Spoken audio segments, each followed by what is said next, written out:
All right, so why don't I go ahead and start off, tell you a little bit about myself. I'm a product manager right across the street for a company called Context.io. As Danielle mentioned, I am also an instructor here for product management for General Assembly. Next class is starting March 6th, so if you're interested, please come talk to me after or talk to one of the fine GA folks here. I also run a couple product management meetups. One is called the Agile Austin Product SIG, which meets across the street once a month. And once a month, I run the Product League, which is hosted here. So I'll be moderating tonight. I have 2 sheets full of just scintillating and riveting questions, but we do want you guys to kind of participate.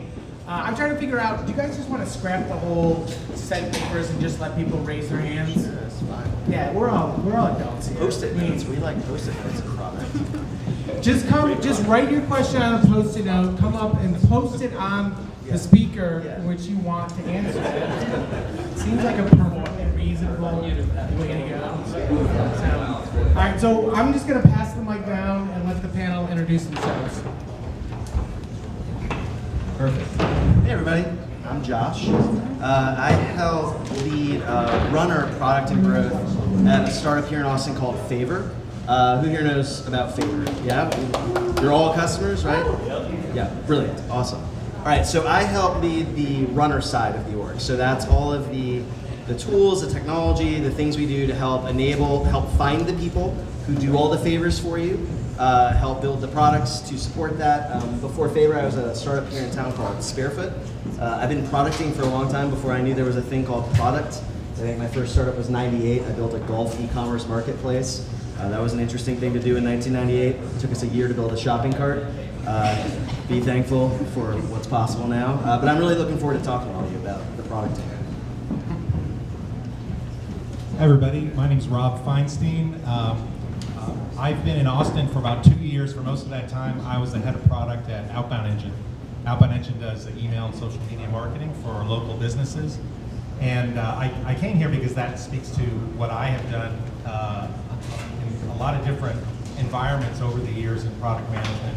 Online marketing, SMB tools, online recruitment, lots of variety in product management, and looking forward to chatting with everybody about it tonight. I'm Rick Worth. Can you hear me? This is the 3rd time back. I was telling Nick I should probably come out with like a monologue or something, like SNL, see if I get a jacket. No, not really, but Team Austin's awesome. Props to General Assembly before I tell about me. We just hired 2 of their front-end folks that are still going through the coursework, and they're killing it. So great work, great for Austin. I've been in Austin since college in the mid-90s. I'm probably, we're probably competing. We've been around for a while. I started TabbedOut back in '09. My current company is RealSavvy, which is a real estate tech platform for brokers and agents. But before that, my day-to-day. Before that, my day-to-day was product, right? So most of my career has been in product, so I'm honored to be on the panel. Security software companies, payments companies, mobile payments companies, real estate companies, products where it's at. So, All right, let's give it up for our panel. So just out of curiosity, how many people here are product managers or work in some sort of product role? Okay, fair amount. How many people are looking to get into product management? All right, great. So I thought that would be a good place to start. Maybe if each of you could kind of go talk about, everyone has kind of like their own unique route into product management. Tell us about yours. Oh man.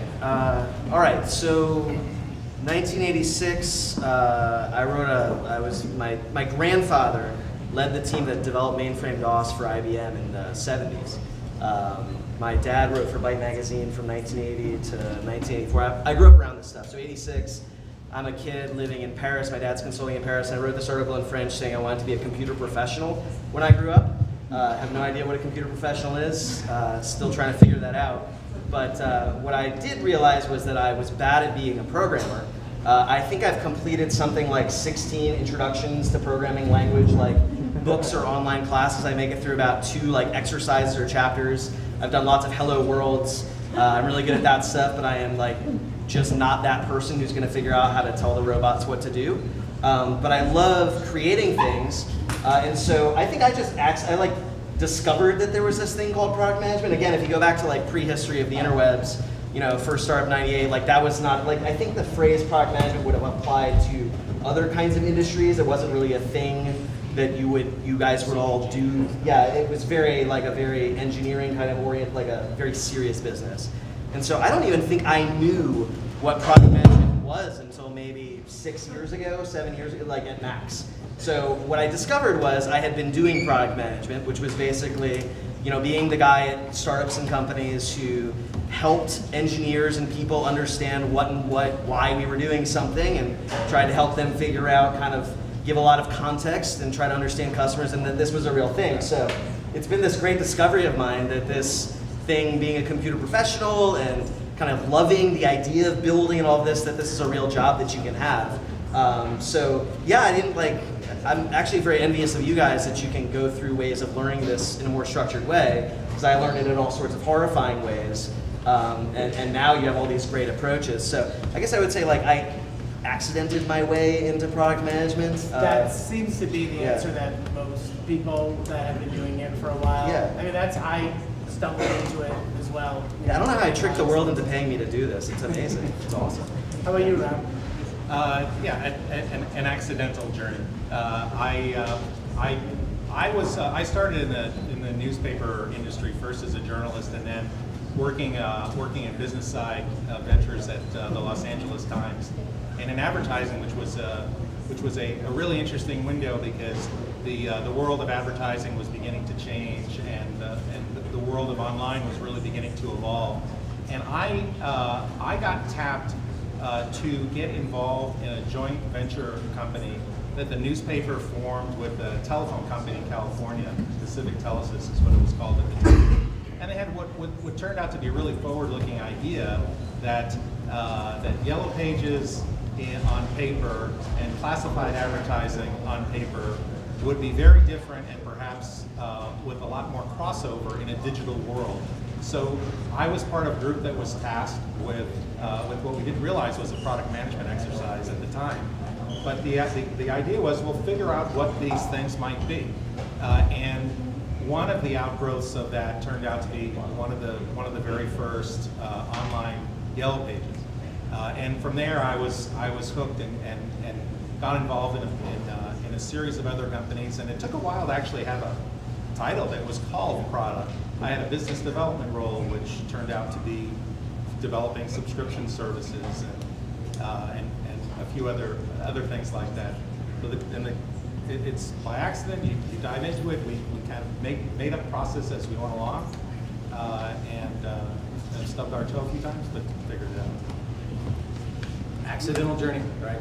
Wait, hold on. I'm going to add a level of difficulty for your question. Okay. So you have to answer not only how you got into product management, but what is product management to you? Like, how would you define product management? Yeah, it's simple terms, right? Like, what's the elevator pitch? You're frankly a politician, historian, and CEO without the title, more often than not, of everything related to the company, right? You have to move mountains without having direct reports a lot of times. In engineering, you have to interview sales leads and other constituents in the company to get their needs, and then exactly as Josh said, convey that back in a cogent fashion, so that what we call sprints, didn't even know what the hell that was when I started, like, those things can be affected towards some end of a thing that you can touch and feel and how I got to understanding what that was less in the definition of what product management is, and more just like the experiential journey of, I was a shitty developer, pardon the French. I could sling Visual Basic 6 thick client stuff like a madman, but no one cared. And so I had to find a role in my college roommate's company called Whole Security. And so when they realized that me working on the back end was really a fool's effort, that hey, Rick, you can at least talk to the engineers and you can kind of sell some stuff. Like, can you be a sales engineer is what they termed it, right? And so I was traveling and helping sales, what I didn't realize, bridge this gap of market need to, implementation team, and didn't occur to me, this title, until we got acquired by Symantec in '05, and the new acquirer said, do you want to be in product management or program management? I said, I don't know, which one makes me?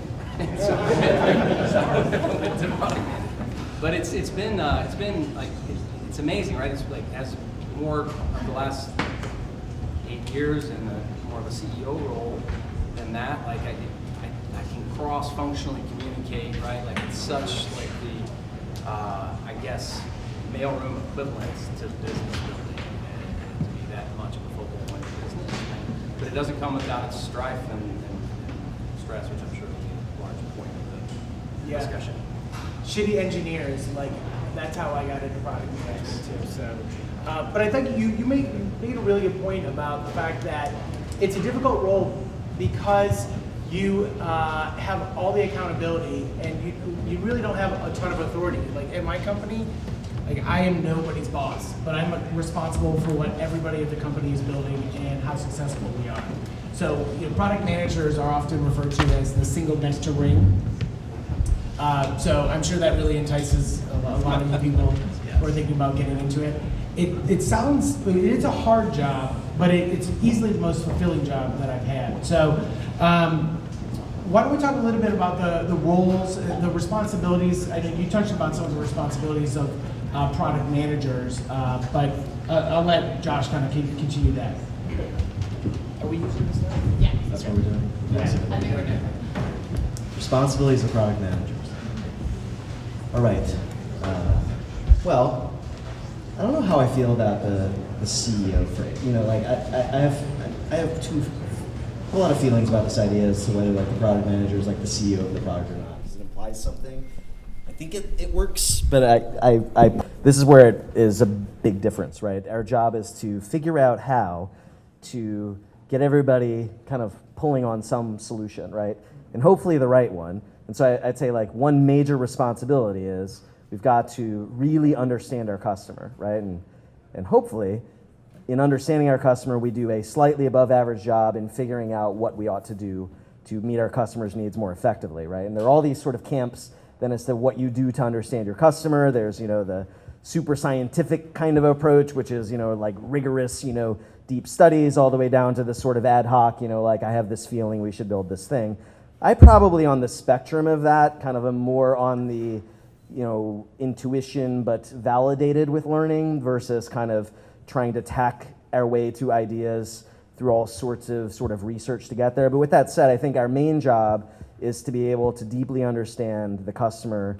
And I'm a big fan of Clayton Christensen and the jobs to be done kind of framework and that theory, which is really at the end of the day, what is the customer, what is the job this customer is hiring something to do, right? In the case of Favor, you can imagine all sorts of jobs that Favor is getting hired to do.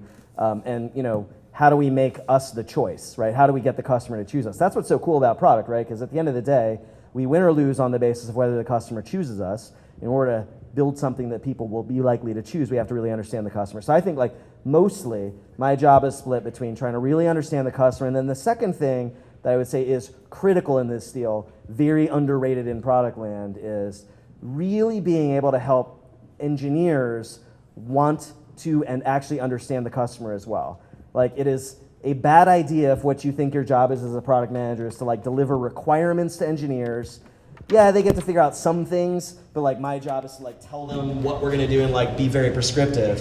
It really works the best when these engineers who are the only people who can create anything, I can create nothing. If they actually understand like who they're creating this for, they do amazing things. So I would say like I probably invest equal time between understanding the customer, in my case at Favor, that's the runner, right, the person doing favors, as well as equal time investing, just shoulder to shoulder with our engineers, kind of talking about our runners, hearing what they're thinking about, encouraging them to go out and run favors, just like building as much context as possible. When they have context, they do amazing things. When they don't have context, it's a disaster. So that's how I split my time. So you brought up an interesting point, specifically that the product managers, you have to be at the center of a lot of different parts of the company and be really the voice of the customer. But then you turned and you talked about the role that engineers have with product managers. And a lot of the questions that I get from people who are looking to get into product management is, how technical do I need to be? You know, at one point you're saying you need to be someone that can influence and communicate and really convince people to buy into your product vision, but at the same time, can I do that if I'm not really technical? So how does that balance play between being technical but also being communications? What are the most important skills? So I'll open that up to anyone that wants to take that. I'm probably the least technical person on this panel. I'm not even a shitty engineer. Not an engineer at all. Never wrote a line of code. And I say that proudly and confidently as a product person. You don't have to. What you do have to be willing to do is, especially when you're not technical, is you do have to tap into the logical side of your brain. You do need to be able to think in a very, very, very structured manner, and you need to be able to engage with developers in that structured manner with great passion, because they need to understand the logic and structure of your idea so that they can build it. If you've done a good job of getting them excited about it, if you've done a good job of making the development team confident that the user will use the product that you're asking them to build, then they'll be on board. But they'll be asking you some very difficult questions that you probably haven't thought of before. And sometimes those questions will be phrased in ways you think, well, they're just trying to trip me up, they're just trying to be difficult. And it may seem that way, but it's not. They're trying to understand the last 10% of the product, which is not the same as the happy path case that you're painting. They need to be able to account for all sorts of possibilities in the product. So to be able to tap into the structured side of your brain, you need to be able to work a whiteboard. You need to be able to flow chart out an idea. You need to be able to understand systems enough to know, when do we have this piece of data to use in this particular part of the functionality of the product, that sort of thing. And if you engage in enough conversations with developers, even if, like me, you have no engineering background whatsoever, then you'll begin to understand the creative process of the developer, which is it's a highly structured, but still creative problem-solving exercise. And if you can engage with them on that level, then you, while respecting their knowledge and your lack of it, then you'll get along well with development teams. I got some more feels on this one. Seriously. It's a tremendous asset, I'm sure, to be an engineer as a product, like a former engineer as a product manager, but I am delighted by the fact that I don't have that sort of background, because again, I don't bring a lot of the bias to a conversation, right? I think that's a key. So if you're an engineer getting into product, there's nothing wrong with that, right? You just have to figure out that your job is no longer to dictate how something gets done, right? You have to be a facilitator of a conversation. On the flip side, there's no reason to be embarrassed if you don't understand these things, but I would say, I joke about how I've done like hello worlds in like 15 languages or whatever. There's a reason. It's kind of, I guess, in the locker room version of like hanging out with all the engineers and the guys and gals on the team, it's like, you want to be able to at least talk about how terrible you are at engineering with them so that they can appreciate that you've at least thrown down and tried this thing a little bit. You're not afraid of it. You can talk about the things that are interesting and that matter. I don't know really why React is better or worse than this other thing that they're going from, but I can read an article on Medium about why React's a big deal, and I can ask them why React's a big deal. And like, I sincerely want to learn these things. I want to learn it because I need context when they come to me with a suggestion, an idea. I need to be able to separate out, like, sometimes an engineer is doing something because they just think it's really cool. And that's dangerous if you're a startup trying to survive, right? And you have to separate that from an engineer's coming to you with this great idea because they've actually completely figured out a much better way to solve this problem than you. So sniffing that out comes with experience, but the way you can shortcut your way there is to at least pay some respect to what they're doing. It is deeply creative. That is like another misconception. They are the creators, we are not. So you got to invest in what they do to understand that.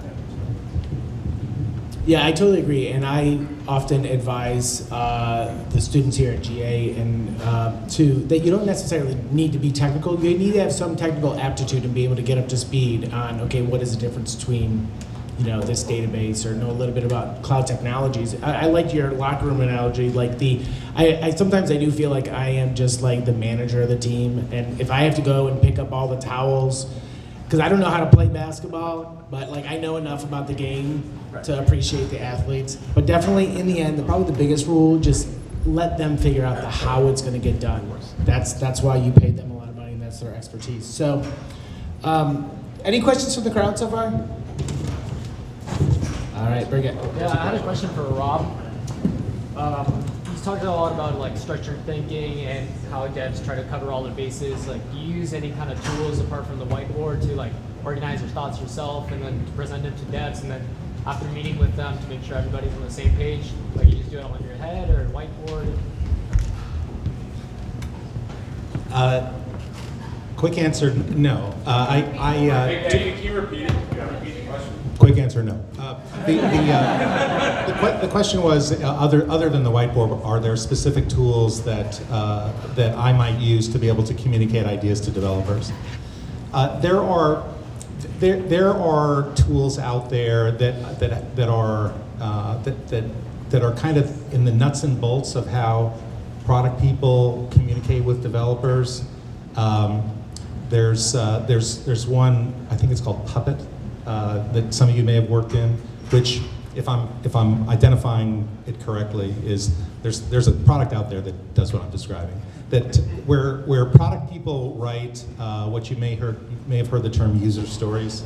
That's it's basically a set of statements that start with as a fill in the blank actor, I need to be able to fill in the blank activity so that I can fill in the blank outcome. And Puppet happens to be a tool that is meant to align very specifically those user stories and the specific engineering tasks associated with making them real. So there are tools that do that. The reason I said quick answer no is, one, I didn't use Puppet in my most recent environment. I've used it in the past. It's been thrust upon me. But what I try and do is just make sure that my own thinking is clear and complete. And I do that by writing things out. For me, writing is an exercise in questioning the completeness of your own thinking. And by writing things down, you understand, do I have everything thought through? Can I really explain, not in 90 pages, but in 2 pages? Can I explain who's the user, what's their pain, what am I trying to solve here, what's the product, what's the value proposition, how is it going to go to market? And there are some rote questions that exist in every organization around, well, how are we going to handle this? It's asked of everything. So ask yourself, how are we going to handle this with regard to this product idea? So there are tools. I just try and, I've got my own kind of private methods of trying to establish completeness in my own thinking. Private method. Private. Nobody, I wasn't supposed to talk about it, sorry. Do we have another question back here? Actually, I'm going to bring the mic and give it help. Hi there, my name is Andrew. I'm a product manager at Athena Health. My question is, how do you guys integrate design and design resources into your process to build wonderful products?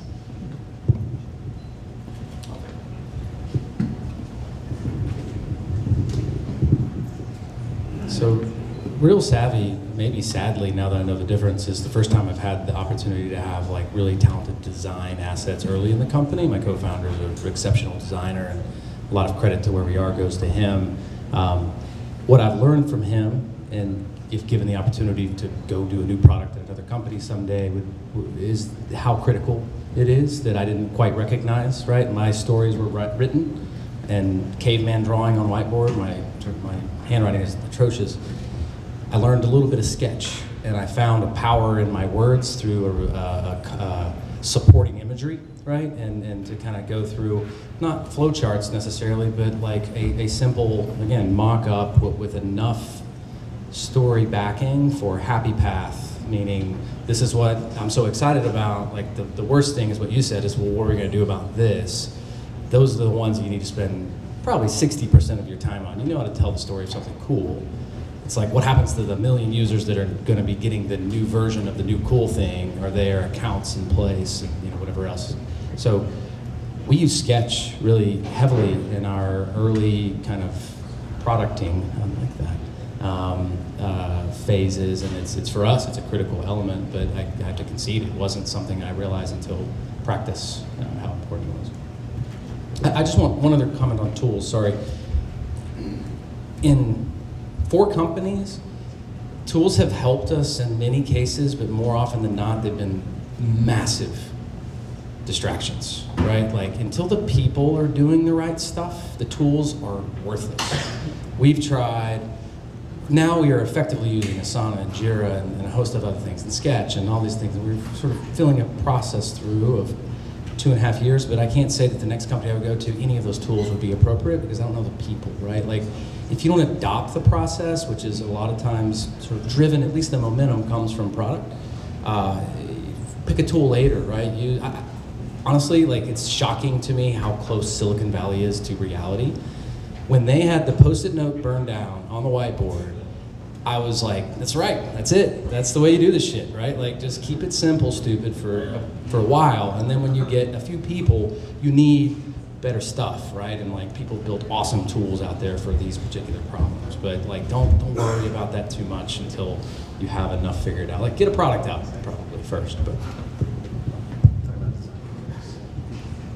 So if you guys use the Favor app, you can probably tell there's a lot of investment in design and user experience inside Favor.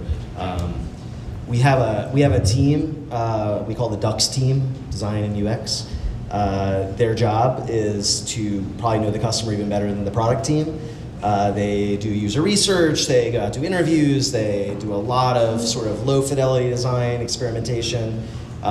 We try not to let them get too far ahead of the engineering team. We don't want their ideas to feel stale, so we try to not have them, months ahead of us. Try to have them a sprint or two, 2 to 4 weeks ahead of us, if at all possible. But the Ducks team is critical to what we do. They help also, again, it's one of these other things, like, I think I'm good at design, I'm also terrible at that, so it's good that we have a team at Favor that works on that problem so I don't ruin it.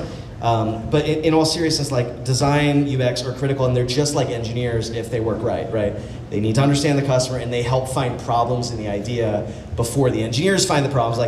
Like in terms of finding a defect in the idea, the earlier we can find it, the cheaper it is, right? So the best is for me to reject the idea because it costs nothing for me to reject the idea. Second best is for design and UX to invalidate this idea because, at least we haven't wasted a lot of engineering resources. It's really dangerous to find out way late in the game that this is a terrible idea. And so design and UX really help there. Not only do they make it look cool, it has to do a job, right, which is to work. So I would say, like, critical, don't underinvest in it. But again, it's not the sciencing of design and UX that's as critical, it's having a team that really understands it and can own that responsibility, and that makes a big difference.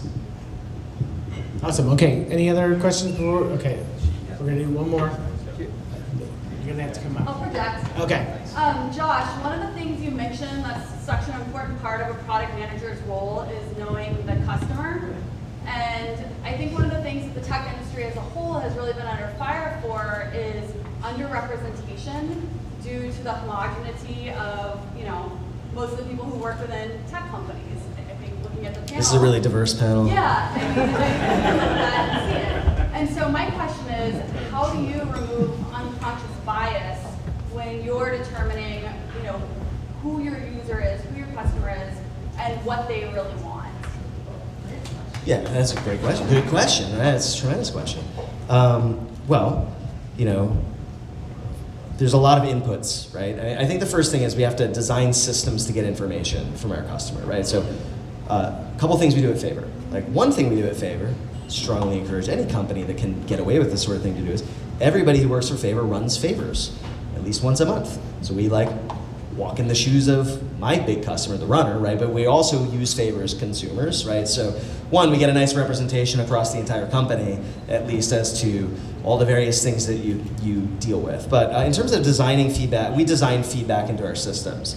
So we try to figure out ways to get information from, in this case, our runners. So I think, Favor has something like 20,000 active runners, so that's quite a nice pool of people to ask questions about. So we do all sorts of things to engage with them. We survey them, we ask them how their last shift was. We put personal email addresses on there so they can reply and have real conversations with us. We bring them in the office and interview them. I think we have a runner here. Marty, you're a runner, right? That's pretty cool. Anybody else here run for favor? Cool, we got one runner here. Oh, another runner, right? So we try to engage with runners and just have lots of conversations. But at the end of the day, there's no way to eliminate the bias that is just built into me, right? Like, for sure. So I think just figuring out how to build process that I guess keeps us honest will help. So like the design UX team, right? I can't create something in the product unless design and UX participate, right? So now we have some more people involved in this. At the end of the day, the engineers build things. They have to do it. And if everybody is also endeavoring to understand the customer, I think that helps. If it was monolithic and I was the C in this case, like it's why it bothers me, this idea of the CEO of the product, right? If I was just like, no, you know, like you're not responsible for it. But like if I was the dictator or the whatever, like that would be very dangerous because I would definitely do the things that make me interested in the product. So it's hard, but I think you have to get lots of inputs. You have to get lots of feedback when you release things and be open to the possibility that your ideas are terrible and just deal with that. It's a good question, though. It's hard. Let me just add something to that. I think that there's a corollary to how do you talk to customers and how do you talk to people inside the company. And the common line is you have to get off your ass and go out and talk to people. And we all say that about product, get out and talk to the customer, but how do you talk to the customer and how do you talk to internal stakeholders in your own company isn't spoken about as much. I think that the key is to invite dissent as much as you can. Give people the liberty to tell you why they're not excited about a product, why they're, again, internally or externally. Ask open-ended questions so that you give people the opportunity to talk. Internally, the diplomacy of getting some excitement in the company around ideas, they're inviting dissent, getting off your ass, walking around, sitting down next to somebody and saying, I don't get the sense that you're excited about this, let's talk about it. Or tell me what's the thing about this thing that we're all excited about that isn't getting enough discussion. And you have to invite that dissent so that you can knock it down, and it might knock down the whole idea, but ideally it just helps you in the implementation. And to your question about, I agree with Josh, there's a certain amount of, I'm going to be a white male till the day I die. So there's not a lot I can do about that except try and be sensitive to it and try and when I'm out talking to somebody to ask open-ended questions, challenge their responses. Why is that important to you? Is that really important to you? What do you do really? So that you can understand whether you're really hitting on something that's resonant or you're talking to somebody who's nice that wants you to feel good about your project. I also want to add one thing, and I know I'm the moderator, I'm not supposed to answer, but I have the microphone, so I can't really do anything, you guys have to listen. So we ran into that at my company when I was first hired. We had all male engineers, and just internally speaking, and there was a lack of diversity and a real susceptibility to unconscious bias. And I saw immediately when I went in there how negative, the negative effect it had on our product. So over that time, we made a conscious commitment to kind of improve that. We now have almost half the engineers at our Austin office are women, and I've seen the way like our conversations about our product, our clients, and our customers have changed and changed for the better. So we have actually, we do anonymous hiring now. We just have them do work. And then the other way that we try to wipe out bias is also just using underlying data, and not because you're going to have your own, you think you're right, and you're going to be 1,000%, convinced you're right, but the data may show otherwise. So that's what we use also to balance it out. So one of the things I wanted to get into was just kind of ideation, coming up with product ideas, and so I got two questions we're going to go through. This is the easy one, then I'm going to get to the embarrassing one, so you guys can sweat on that for a little bit. What's the biggest mistake you see PMs making when developing new products or features? All right, Rick, we're going to start with you. We're going to put you right on the spot. Mistakes making. Well, when you raise money, you tend to put some sort of, I'm an Uber for this, and so it's pretty often you see people try and align with like a popular thing in the industry, right? And I think that seems silly, but I'll concede it may relate to my embarrassing answer. We thought a good way to parse through a lot of homes was a Tinder style of like left-right. It was easy, but it's a little bit to her question. I mean, our target demographic is more 57-year-old women. And they're like, what the hell is Tinder, right? Which I should have seen. And so maybe that's both an example of making bad decisions on industry trends and also my embarrassing moment. More than that, I think it's doing it off of emotion and otherwise trying to like rally around your idea, right? Like people don't like to be wrong. Product management, to clarify the CEO comment before Josh calls me out on it again. CEOs are ultimately the ones that all the fingers point to whenever something goes wrong. It's more what I mean for the CEO. It's like the no direct reports and a hell of a lot of accountability. And I think that when you're in that role, like you want to be right? So you've gone to work, you've put together some designs, you put together some stories, you want everybody to love it. And I think I see more often than people try and negotiate their solution into the business rather than let the business, the customer, et cetera, sort of course correct. That takes a certain type of individual just to be able to say, oh, shit, bad idea. So the way I've been able to correct this in my company is to a degree, we're clearly not foolproof, Tinder, is to create this kind of penalty-free space where ideas can be presented virtually by anybody, but certainly, many times by the product leads, to where it's typically Friday over beers, and there's no one that's going to judge it, right? What have you thought about this? There's no discerning or otherwise, cantankerous person in the room. It's very intentional, almost our version, because we're not Google, we don't have Google's resources, right? But the 80-20 of Google, they get 20% of kind of like exploration time. We try to make a little bit of space for that. So that's what we do. So what I was going to ask was, what's your biggest product failure, and what was the lesson you learned? Would you say kind of going with the Tinder analogy, or do you have something else that you really embarrassingly want to share? You can pass the mic quickly. Get this away from me. No, I think they're all categorically the same, right? Something that more than often than not, in full admission, I thought was a win, right? I really did. I want everybody else to agree, right? And so Tinder is probably the best example I can think of off the top of my head, but there's a minefield of them out there. I think what I learned over time was a little bit of what Josh was talking about, is like you start to respect the smart people in the room, and if you can figure that out early, then you can really, I think, excel in getting your ideas across or modifying them to whatever the other smart people think. So. Well, let me try and answer from the perspective of being the CEO of the product. No, I'm just teasing. I think the biggest mistake that I see product managers making is being too in love with their own idea. And when you're too in love with your own idea, then you tend to disregard clear signals that your idea may not be as strong as you thought. The far better approach is to be passionate about your ideas, but equally passionate about one of the great liberties of product management is not even that it's okay to be wrong, it's expected that you're going to be wrong.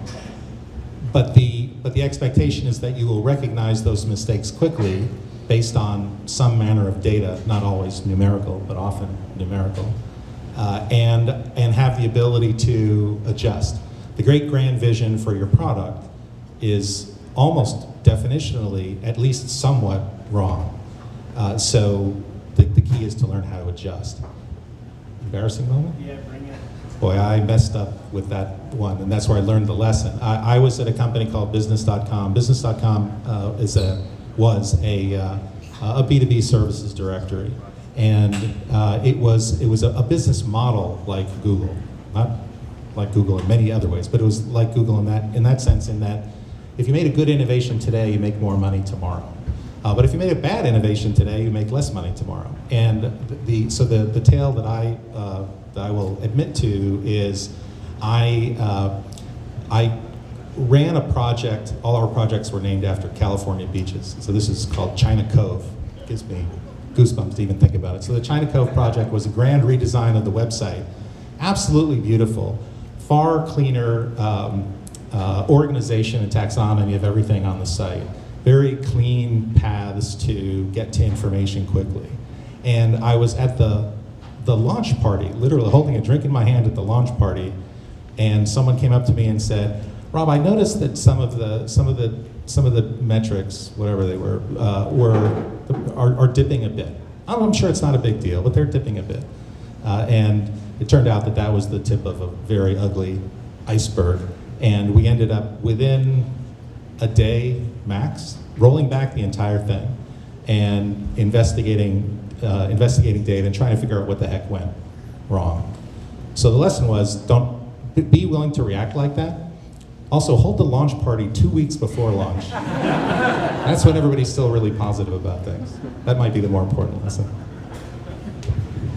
All right, so a common mistake would be, another product manager I worked with said that there's a dangerous thing with ideas where, like, the longer you have an idea, it starts to build like a rut in the ground. Like if you imagine like your idea is like a wagon or something going along in the dirt, like the longer you have that idea, it's like chewing on in your head, it builds like a rut, and eventually that idea becomes a way bigger deal to you than it ever was at the beginning, and then it like must be built, and like it's the best idea ever. And so like, a big danger is like you gotta like let go of ideas fast. So, like try them or move on, validate and learn fast, but like don't hang on to things for a long, long time, because it just builds up a certain inevitability, and then it leads to the great failures that happen later, which is you refuse to accept that your idea is a disaster, and that happens for me. I feel constantly in this job, all the time. I'm generally an embarrassment. I was embarrassed today. So we have this thing we're doing every month with our runners, where we're running like an initiative to like make running favors really fun. So like in January we did runner bingo, where we gave runners bingo cards, and when they had like unusual favors, they like got a bit of the bingo card, and then when they got bingo, they got entered in a drawing to win something. So like we run these monthly things. So we have this great idea. It's an awesome idea. It's one of my greatest, is to do this like favor March Madness thing next month, where we're gonna have like a bracket challenge. We're gonna put all the runners in a competition, like we're gonna put them in teams. We came up with like awesome names for these teams. And so because I go kind of fast, and I'm not an engineer, and I don't think these things through, one of the engineers who's working on this product, we're building this scoreboard, and so we thought through all the ideas, like we're gonna put the runners in teams and they're gonna compete on this thing. All runners get rated on each favor, and so we're like, hey, this would be a great idea. Here's how they're gonna compete with each other. And this is all locked in, by the way, because like we're gonna ship this in like a week. He comes to me, he's like, all right, well, I've been building the scoreboard, Josh, and I've done some analysis, and we're gonna put all the runners in 4 teams. And am I right, they're gonna be competing on the average rating for their team? I was like, yeah, they're gonna compete on the average rating. Like team A and B will compete with team C and D, and like whoever has the highest average rating will advance to the championship, and then they'll compete. He's like, well, I've run the numbers on this. You understand when you divide an entire network into 4 teams, the average is gonna be the same. Like basically the average rating, if you like run the math on like these teams from last month, the average rating for all 4 teams is 4.8. Then the next decimal is actually the same too. It's like 4.86. And then it's like maybe like at the lowest level there's some separation between these teams. So like that's pretty embarrassing, because like we're locked in on content and all these things. So here's what's good. Ruben, who's the engineer, actually has context, loves runners, loves the whole thing. He finds the problem. That's good, because again, incredibly dangerous if what had happened was Ruben would have just built the scoreboard and we ship it, and then this thing is like really dumb for 3 weeks, like a stupid competition. Everybody's at 4.8 and nobody wins. But the good thing is he cares about the runners, and like, he gives a shit. So he's like working on this problem. He's like, so today we came up with a solution. Now we're gonna do this like really cool calculation where it's gonna show your team how many 5-star ratings your team is behind. So it's still this average rating competition, but now we have this really cool dimension, which is like, if your team gets another 100 5-star ratings, you'll be able to surpass the team you're competing with. Point here is, A, I had this idea, I thought it was awesome. That's dangerous. At least I didn't chew on it for too long. B, it would have been a tremendous failure. It was already pretty embarrassing because we got this far along because I really didn't actually push as hard as we should have when we were coming up with this thing. But C, we get bailed out all the time as product managers by really brilliant engineers and designers who actually make our terrible ideas into these awesome ideas. I hope it's really good competition, but the main point is like, that is the day-to-day process of this thing, right? Terrible idea that I think is awesome. Maybe we build it, an engineer fixes it, it works, I get credit. It's a good job. Awesome. Well, I appreciate everyone kind of sharing their failures. I really do think that failure is our greatest teacher. And in product management, when you're moving fast and you're iterating, you're going to make mistakes. And I ask my daughter every day before she goes to bed, like, tell me something kind you did, something brave you did, and something that you failed at. And I feel like those are 3 questions that product managers should probably ask themselves. Because if you're not like being kind, helping your engineers, helping your customers, taking chances and being brave and figuring out and admitting when you failed, you're probably not going to be as successful as a PM. So we'll see in 20 years if she's a product manager or not. I don't know. I think we're going to open it up for questions for the rest of the time. So shoot. Okay. So you guys were talking about how you missed obvious signals that your idea was bad or faulty. So on those 3 examples, what were the things that you missed in hindsight? Well, Can you repeat it? the question was, in hindsight, what were the things that we missed, the signals that we should have seen in these failures that we've been so kind to share? I think I don't know how generalizable my lesson is, but maybe it is. The biggest missed signal is that beauty isn't everything. And as I mentioned, this was a gorgeous, gorgeous redesign.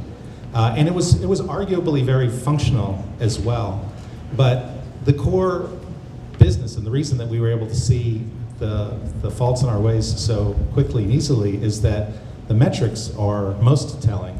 And the metrics just didn't support it. And this beautiful design didn't put as many monetizable links front and center as the prior model had. So we fell in love with the wrong things, and we're too enamored of something that probably wasn't the quickest path to what the business was trying to accomplish with the redesign.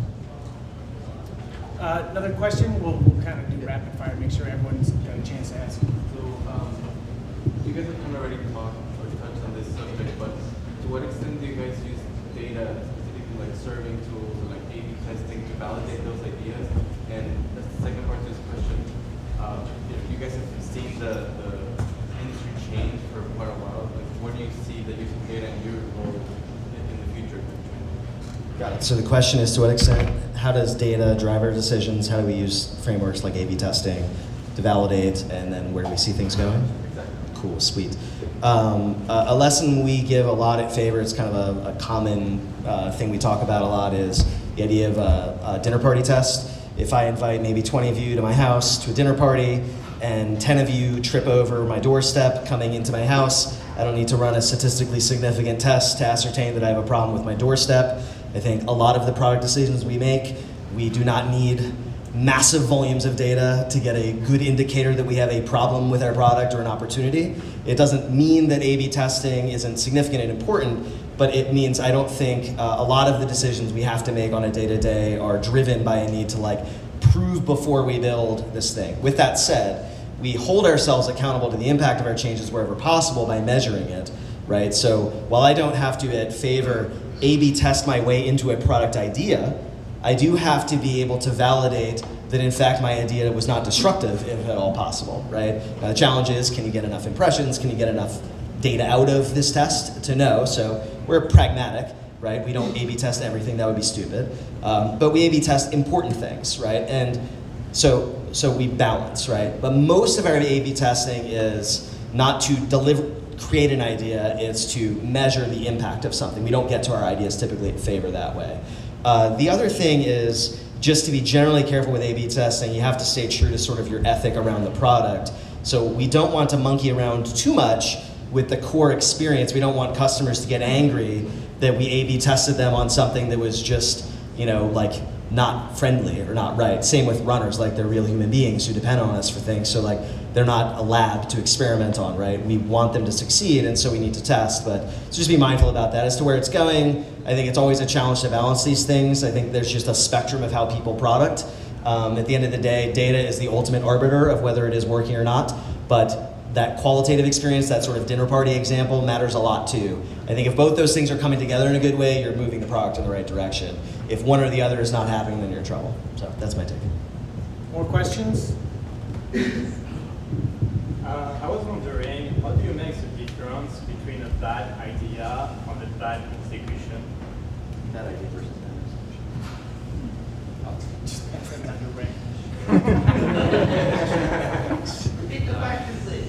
How do you balance the difference between a bad idea versus bad execution? I mean, I think that's the fundamental question.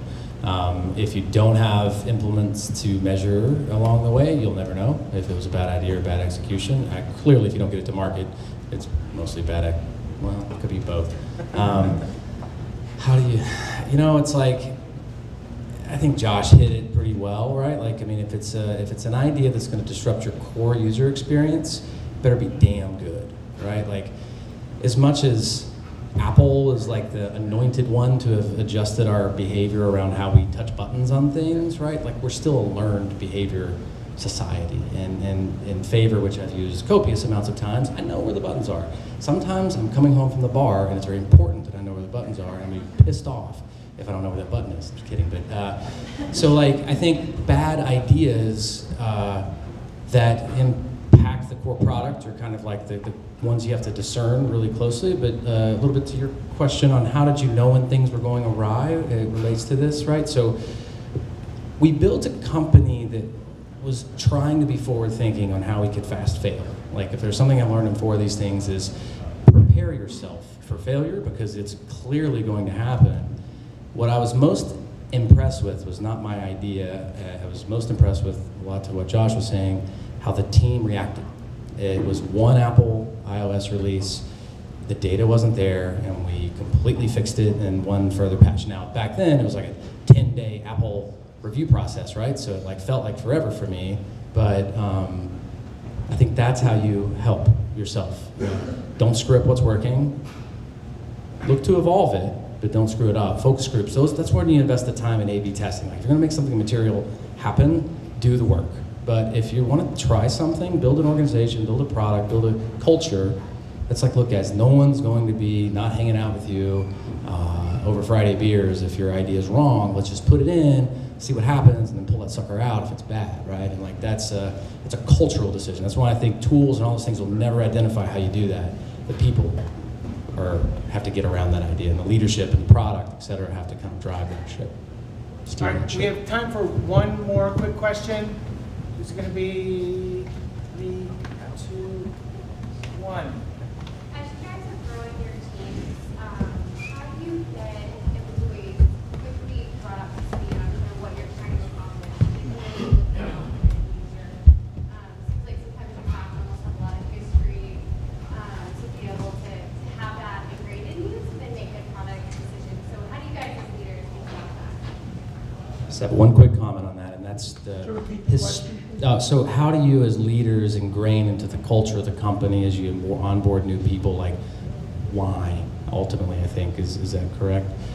I mentioned earlier, you have to be a historian. If you're at a company long enough, and if you're not, you need to absorb it as quickly as you can, why you got where you are. A lot of times the megaphone of that history is product, right? It's like the thing that you can see and touch in most businesses. I think the opportunity for, show and tell and otherwise availability to the cross-functional teams for like why we're doing something is kind of imperative. It's often neglected. It's a question of what do people do wrong. It's easy to work in silos, and I think it's more of a challenge for how do you as an individual make the time for people. You said be nice. Go to lunch, right? Go to lunch with the new folks, and it seems simple, but like, I find myself to almost 3 years into RealSavvy telling more stories of what we are and why than talking about the next thing. That's just someone great that's doing that stuff. But be a historian, I think, is a good trait.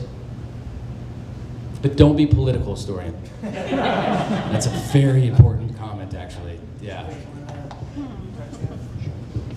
Yeah, a couple things. One is the best thing to do with new people is get them as close to the customers as quickly as possible. So in many organizations, there's a customer success organization, and you can just listen in on calls.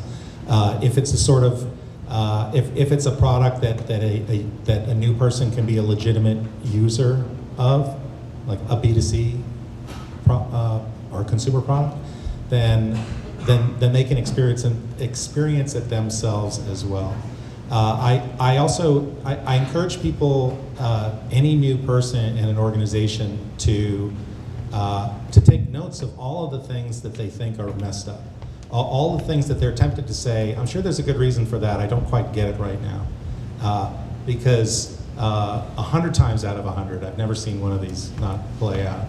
100 times out of 100, it's actually something that the company is mindful of and hasn't gotten to yet, and maybe needs to reprioritize, or is the sort of thing that only a new person can see before all of their outlook is poisoned by knowing the answers to all the, well, we thought of that too, but here's why we don't do that.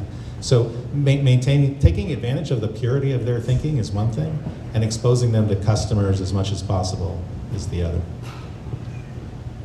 Yeah, kindergarten mind, like that's like that first, like, we emphasize it with everybody, you know, your first days at Favor, like that's when you're gonna notice all of our crap. Like, we actually don't want to tell you all of the lore, we want you to tell us everything that's wrong and disastrous that we can fix. But I would say, like, for the product people, put your laptop down, don't put walls up in front of people. Everybody is part of the product team in my mind at Favor. Like, I have the luxury of being a decider, I guess, at the end of the day, but everybody has a responsibility towards the product, and so if they're responsible for the product, then I have a responsibility to know them, talk to them, understand their world, and do that in an authentic and real way. And that there are a lot of optical things you can do around that, which is just be present and not hide in rooms and, you know, have secret meetings somewhere and, you know, be very elusive. You just like roll up your sleeves and be part of the whole thing. To very practical things Favor does, where we just force people to use the product. Even in a B2B context, you can do the same thing, right? You can make people take phone calls on the customer service. You can force that, right? If your product can't be used in some way, that's an interesting challenge in and of itself. But I would say I think all these are great ideas, but that first one of, like, new people actually have a major advantage in that they don't know all of the stuff that we have decided, like, that we're not gonna think about, right? That's a big advantage, and that time is precious. So we try to take as much advantage of that as possible. All right, that's it for the panel. Let's hear it for our panel. I'm going to turn it over to Nick. I think people can stay around and network for a while. I think we're going to stay until, did you say until we kill the kegs? Maybe? Yeah, sure. One step, okay. Okay, good job, people, halfway there. If anyone is interested in learning more about how to get into product management, I know we touched upon it, but I'm happy to share all the resources I have. But thanks everyone for coming, and back to Nick. Yeah, thank y'all so much. Wow, the knowledge up here, right? These guys could talk for hours. One thing that y'all want to do is look on the Team Austin website. You can join, become a Team Austin member. There's going to be more. This entire video is on there, and there's downloadables, and there's all sorts of stuff that you can get to further your education and make a bigger impact in the community. So check out teamaustin.org, become a member today, and enjoy the drinks.